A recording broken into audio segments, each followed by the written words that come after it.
97.3 Citi FM.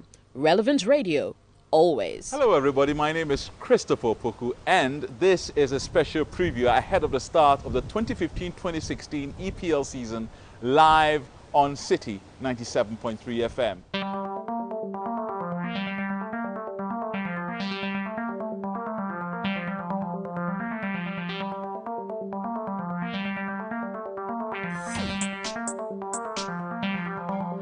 We're going to be bringing you 6 matches on match day 1 of the brand new season.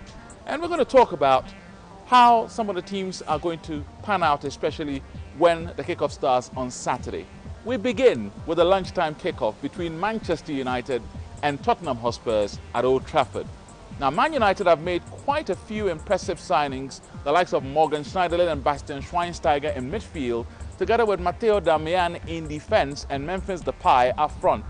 Now, many feel Luis van Gaal will probably need another striker, but he has not let Javier Hernandez Chicharito go. So he might have a three-pronged attack of Depay, Wayne Rooney and Hernandez up against a Tottenham Hotspur side that have sought to tighten the defence, if you like.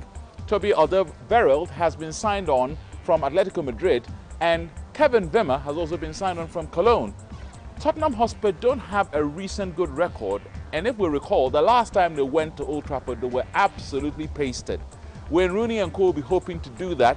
I'll tip Manchester United to pick all 3 points, but I'm not so sure about the scoreline.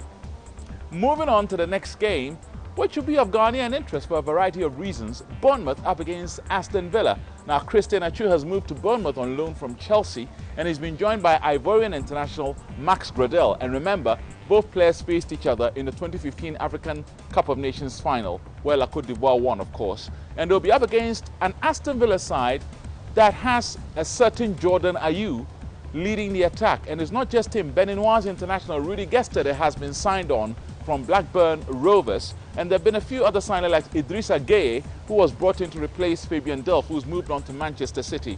It's going to be a huge game. And if Eddie Howe can get the Bournemouth side to play to their strengths, they could cause trouble for Aston Villa. Third match on Saturday is going to be between Chelsea and Swansea. Now, perhaps Baba Abdurrahman may not sign on time to play for the Chelsea guys, but Andre Ayew is certainly in the starting lineup for Swansea.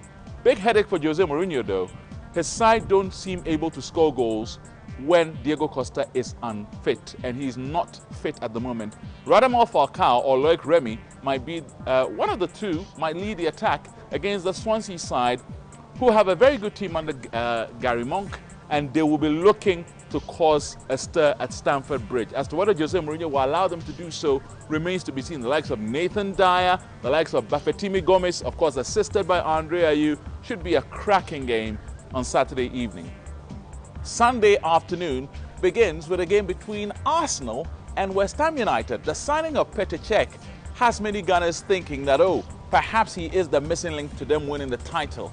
Now, Jack Wilshere is injured, so he's not going to feature, but the likes of Alexis Sanchez might be back. Theo Walcott is already there. You've got the likes of Santi Cazorla and Mesut Ozil all in top form against a West Ham United side that have made some pretty impressive signings. You look at the likes of Spanish midfielder Pedro Obiang from Sampdoria, you look at Angelo Ogbonna from Juventus, and they are looking good to go. They're probably short of a striker because Andy Carroll isn't fit yet and Enner Valencia has been injured, but Slaven Bilic is one of the wiliest coaches around. His first season in the Premier League will be interesting to see how West Ham get on at the Emirates. And then we move on to the second game of the day, which is of massive interest.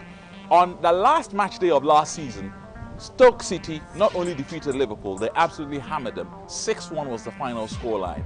And interestingly enough, it is at the Britannia Stadium that both sides are going to meet again on match day 1 of the new season. Guess what? Glenn Johnson has left Liverpool and joined Stoke City, so he'll be playing against his former club. Liverpool have signed the likes of Christian Benteke, Roberto Firmino and James Milner. And when you look at Stoke City, they've signed Ibrahim Afellay, who has played for both Barcelona and PSV Eindhoven. Added to the likes of Peter Crouch and Marko Arnautovic, Stoke are looking a very good side under Mark Hughes. And I'll be tipping a draw in this one because Liverpool still have issues at the back. We round up match day 1's action on Monday night, where there is a game between West Bromwich Albion and Manchester City. Now, we are told that David Silva, Sergio Aguero and Samir Nasri have a stomach bug, and Manuel Pellegrini, we're hoping all three will be available to start. If not, his new £49 million forward, Raheem Sterling, would definitely be starting. Patrick Roberts will also be in there. Fabian Delph, of course, suffering a hamstring injury. He's out of action. And of course, some of the Argentine amigos will be back, the likes of Pablo Zabaleta and Martin Demichelis. Of course, the defensive nature of Manchester City has not been too good through the preseason. They'll be hoping to improve it against a West Bromwich Albion side that have made two key signings. James McLean, the Irish international winger from Wigan, and of course Ricky Lambert from Liverpool, who scored 2 goals just a few hours after signing for his new club. Of course, you cannot forget the likes of Victor Anichebe, the likes of Chris Brunt, the captain of the side, and James Morrison in midfield for West Bromwich Albion at the Hawthorns. This will promise to be a cracker. Now, many have said that this is a season where the status quo could be changed. Chelsea still remain the team to beat. Manchester United, Manchester City and Arsenal might probably end up making up the top 4, but don't bet against the likes of Liverpool and Tottenham also breaking through. Match Day 1, live and exclusive on Citi 97.3 FM. Make it in.